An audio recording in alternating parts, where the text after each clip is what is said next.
Gardener by passion में आप सबका स्वागत है। आप सबको मेरा बहुत बहुत नमस्कार। एडेनियम के प्लांट को कौन कौन से वक्त पे कौन कौन सी खाद देनी चाहिए, ये एक बहुत इम्पोर्टेंट इशू बना रहता है। लोग जब नर्सरी से प्लांट लेके आते हैं, कई लोगों के प्लांट जो हैं वो काफ़ी डाउन हो जाते हैं। तो क्या क्या प्रिकॉशन रखनी चाहिए, जल्दी से जो है छोटी वीडियो बनाएंगे और आपको जो है सारी चीज़ें इसके बारे में बताएंगे।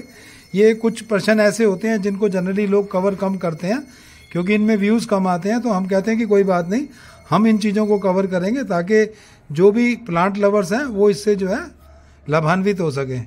तो देखिएगा, जैसे अब मैं ये लेके आया था, आप देखिए इसकी ग्रोथ कितनी अच्छी हो गई है। तो कारण क्या होता है, बेसिकली जब हम प्लांट लेके आते हैं तो प्लांट में दो बात ध्यान रखने की होती हैं कि आप, सबसे पहली बात है कि आप प्लांट किस वक्त ला रहे हैं, और जब ला रहे हैं तो नर्सरी में वो कहाँ पड़ा हुआ है।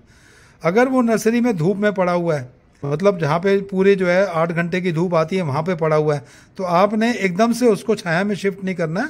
उसको कम से कम 3-4 घंटे की धूप उसको मिलनी चाहिए। ये बात बहुत छोटी छोटी बातें हैं, ये जो है बतानी बहुत ज़रूरी होती हैं क्योंकि आज की डेट में प्लांट्स बहुत महंगे होते चले जा रहे हैं और एडेनियम तो वैसे ही बहुत महंगा मिलता है और कई बार ग्राफ्टेड एडेनियम लेके आते हैं और मैंने देखा है लोगों के वो भी बहुत ख़राब हो जाते हैं। तो कई मित्रों का मेरे से ये प्रश्न रहता है कि कौन कौन से वक्त पे कौन कौन सी खाद दें। तो ये एक बहुत इंपॉर्टेंट इशू है, इसके ऊपर जो है हम चर्चा कर लेते हैं। इससे पहले ये बता देना भी मैं बहुत ज़रूरी समझता हूँ कि जब आप बाज़ार से प्लांट लेके आएँ तो एकदम उसको शिफ्टिंग की जल्दी ना करें कि आप एकदम से उसको शिफ्ट कर दें। जिस मिट्टी में वो लगा हुआ है, अगर वो पौधा स्वस्थ है, जैसे आप देख रहे हैं ये पौधा स्वस्थ था, तो मुझे इसको शिफ्ट करने की जल्दी नहीं करनी है। इसको मुझे जो है अपने यहाँ पर 5-7-10 दिन पड़े रहने देना है। कम से कम 1 हफ्ता तो बहुत ज़रूरी होता है कि वो आपके यहाँ के जो वातावरण है उसके साथ जो है अपने आप को एडजस्ट कर ले। तो जैसे माना वहाँ पे वो 8 घंटे की धूप में था, आपने 3 घंटे की धूप, आपकी बालकोनी है कोई ऐसी जगह जहाँ आती नहीं है 2-3 घंटे से ज़्यादा धूप, तो आप क्या करेंगे, तो आप उसको 3 घंटे की धूप में रखें और धीरे धीरे जो है आप उसको हल्का सा छाया में भी ला सकते हैं। जैसे ये मैंने अब बिल्कुल छाया में रखा हुआ है, सुबह मुश्किल से आधे घंटे की धूप इसको मिलती है। तो मैंने क्यों रखा हुआ है, क्योंकि इसकी फॉइलेज मुझे बढ़ानी है जल्दी से, ताकि जल्दी से फॉइलेज बढ़े। और एक ये इसकी शाखा टूटी हुई है, इसमें भी जो है फुटाव आए। तो ये एक तो रहा पॉइंट इसका। दूसरा जो है हम इसको किस वक्त पे कौन सी खाद दें, तो एक तो जो है जब आप गमला बनाएंगे उसकी खाद मैं आखिरी में बताऊंगा आपको, लेकिन पहले मैं आपको जो है ये बता देता हूँ कि कौन कौन सी खाद आपको इसको समय समय पे देते रहनी है। देखिए, आप NPK जो है 20-20 इसको बहुत आराम से दे सकते हैं। 20-20-20 इसको दिया जा सकता है। अगर 20-20-20 ना हो तो 19-19-19 दिया जा सकता है। 20-20-20 का मतलब होता है कि नाइट्रोजन, फास्फेट और पोटाशियम ये तीनों बराबर मात्रा में है, और 19-19 का भी मतलब यही होता है कि ये तीनों बराबर मात्रा में है। हाँ, खाली उसकी पोटेंसी का फ़र्क होता है, वो उसमें कोई ज़्यादा अंतर नहीं आता है। और वो आप इसको स्प्रे के द्वारा दें, इसके नीचे ना डालें, स्प्रे के द्वारा दें। इससे आपका फॉइलेज बहुत अच्छा बढ़ेगा और आपके पौधे की ग्रोथ बहुत अच्छी होएगी। और दूसरा जो है, अब बात कर लेते हैं कि इसको किस वक्त जो है ये चीज़ें नहीं देनी चाहिए। तो देखिए, जब आपका बरसात का मौसम आए तो इसको कुछ देने की ज़रूरत ही नहीं है, क्योंकि उस समय जो है ये पौधे अपने आप से एक ह्यूमिडिटी का जो है पूरा सब तरफ ह्यूमिडिटी बहुत अच्छी हो जाती है, उससे प्लांट जो है अपने आप बहुत अच्छा ग्रोथ करने लगता है। अगर आपके लिए संभव हो तो आप उससे थोड़ा पहले जो है, बरसात से थोड़ा सा पहले, जैसे जून के महीने में आप लेके आएँ तो आप कोई भी खाद नहीं देंगे, तब भी आपका प्लांट बहुत अच्छे से डेवलप होगा। और तीसरा बात, आप इसको जो है मतलब जब आप इसको शिफ्ट करेंगे तब आप इसको क्या देंगे। देखिए, जब आप प्लांट को बनाएं तो आप मिट्टी कैसे बनाएं, आप इसके अंदर जो है 20% कोकोपीट डालें, 30% जो है आप इसके अंदर स्टोन डस्ट या फिर जो है सैंड। स्टोन डस्ट और सैंड में फ़र्क समझें। स्टोन डस्ट जो है लाल रंग का होता है, ठीक है, लाल मटमैले से रंग का होता है, और सैंड जो होती है, रिवर सैंड जिसे कहते हैं, वो ब्लैक रंग की होती है। दोनों में अंतर यह है कि स्टोन डस्ट के दाने थोड़े मोटे होते हैं और सैंड के दाने बहुत बारीक होते हैं। तो अगर स्टोन डस्ट मिल जाए तो बहुत अच्छा है, नहीं मिले तो आप सैंड मिलाएं, ताकि पानी का जो है वो एक तरफ रुके नहीं मिट्टी के अंदर और वो बह के चला जाए। दूसरा, आपको चेक करना है कि इसकी मिट्टी जो है वो चिकनी मिट्टी नहीं होनी चाहिए। एडेनियम के लिए सबसे बेस्ट मिट्टी जो है दोमट मिट्टी मानी गई है, लेकिन अगर दोमट मिट्टी नहीं मिलती है, चिकनी मिट्टी भी है, उसमें आप उसको सुखा के कूट के अगर उसके अंदर आप स्टोन डस्ट अच्छे से मिला लेते हैं तो वो बिल्कुल दोमट मिट्टी के आसपास का काम करती है। बिल्कुल दोमट मिट्टी तो नहीं बन सकती, लेकिन उसके अंदर कोकोपीट थोड़ी सी मिला देने से थोड़ा बहुत पानी का रिटेंशन उसमें बना रहता है। तीसरा सबसे ज़्यादा इंपॉर्टेंट होता है, चेक कर लें कि उसके ड्रेन होल जो है वो अच्छे से खुले हैं कि नहीं खुले। तो आपने क्या करना है, जैसे कोई पॉट लेना है, पॉट में जो है 20% आपने मिट्टी डालनी है जो आप मिट्टी बना रहे हैं, और डाल के उसको थोड़ा सा प्रेस कर देना है। प्रेस नीचे जो है आप अच्छे से जो है ईंट की रोड़ियां या फिर जो है गमले के टूटे हुए गमले के टुकड़े उसमें डाल के भरें, ताकि नीचे जो है वो होल जो है आपके बंद ना हो जाए।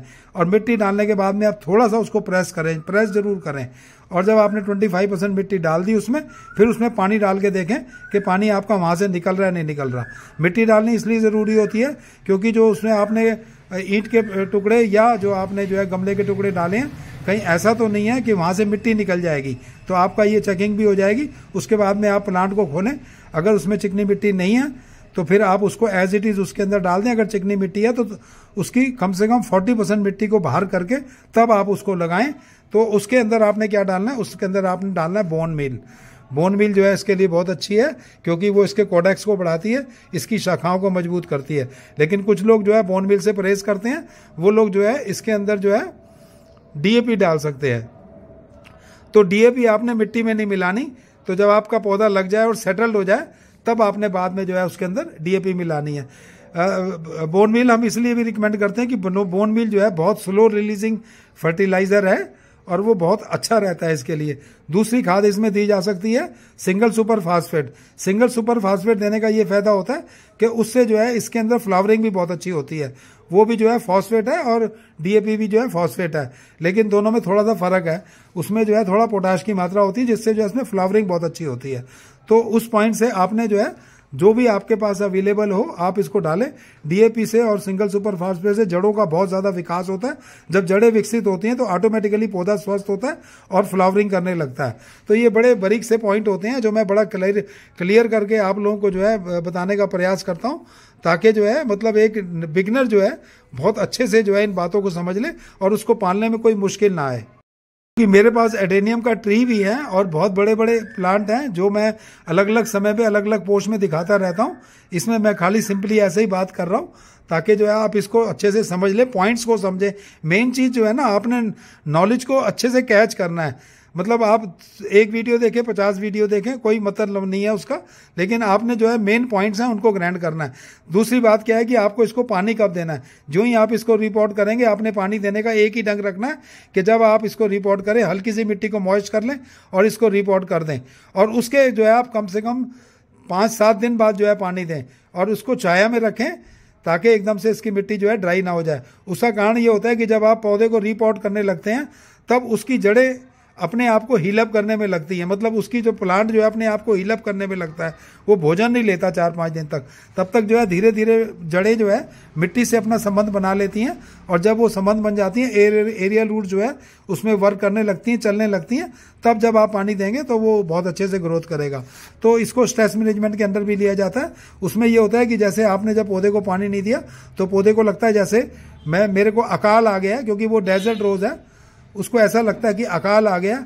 तो जो ही पानी उसको मिलता है वो तेजी से पानी की तरफ भागता है और आपके कॉर्डेक्स का विकास होता है और पौधा बहुत अच्छे से जो है फलता फूलता है। जब आप इसको लगा लें बाद में आप इसको हफ्ते में या 15 दिन में एक बार एनपीके का स्प्रे कर सकते हैं। खाली आपने जुलाई और अगस्त में जो है ये कोई भी खाद इसको नहीं देनी है। अब इसको कौन सी खाद नहीं देनी चाहिए उसके बारे में जिक्र कर देते हैं। देखिए, आप इसमें जब मिट्टी बनाएं उसमें वर्मी कंपोस्ट आप अच्छे से डाल सकते हैं ताकि जो है मतलब बार बार खाद देने की जरूरत ना पड़े। लेकिन आपने कभी भी इसके अंदर कॉर्डन कंपोस्ट नहीं डालनी है। वो इसलिए नहीं कि कॉर्डन कंपोस्ट अच्छी नहीं होती है। 90% बाजार के अंदर जो कॉर्डन कंपोस्ट मिल रही है वो फुली डिकम्पोज नहीं है, और उससे जो है इसकी जड़ों को हार्म हो सकता है, रूट रॉट हो सकता है, कोई भी समस्या आ सकती है, फंगस लग सकती है। इस वजह से खाली एक ही खाद है जिसको मैं मना करता हूं कि आप कॉर्डन कंपोस्ट अडेनियम में मत डालें, वर्मी कंपोस्ट डालें, और ना डालें वो ज़्यादा बेहतर है बनिस्बत कॉर्डन कंपोस्ट डालने के। अगर बिल्कुल फुली कंपोज डिकम्पोज आपको मिल जाए जैसे बिल्कुल ब्लैक रंग की, तो वो वाली खाद आप जो है अगर आपको समझ है तो आप डाल सकते हैं। बस अब पोस्ट को यहीं विराम देते हैं। यहाँ तक जो है वीडियो देखने का आपका बहुत बहुत धन्यवाद, आभार। Happy gardening.